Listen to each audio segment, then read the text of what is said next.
وہ فلاتوس و سلیب و چہرہ حسد زدہ، زیر گردوں کیا کیا تھا تو نے کیا اس نے کیا، اے کہ تیری جان پر ہے لذت ایماں حرام، اے کہ تیرا دل پرستار بتان سیم خام، قیمت روح القدس سے تو رہا نا آشنا، نقد جاں کو کھو کے تیرے ہاتھ تن آیا تو کیا۔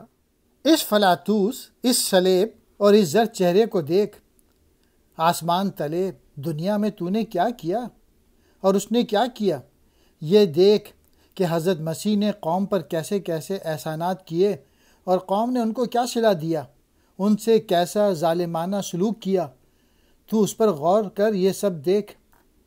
اے جواں، جس کی تیری جاں پر ایمان کی لذت حرام ہے، تو جو کچی چاندنی کے بتوں کا پجاری ہے، یعنی تو نے مجھ جیسی حسیناؤں کی محبت میں مبتلا ہو کر ایمان اور مذہب کو بھلا دیا ہے۔ تو نے روح القدس کی قدر و قیمت نہ پہچانی، تو نے جسم خریدا اور روح کو ہار دیا، یعنی برباد کر دیا۔ مطلب یہ کہ دنیاوی اور مادی مفادات کی خاطر تو نے اپنا دین اور اپنی آخرت دونوں برباد کر لی۔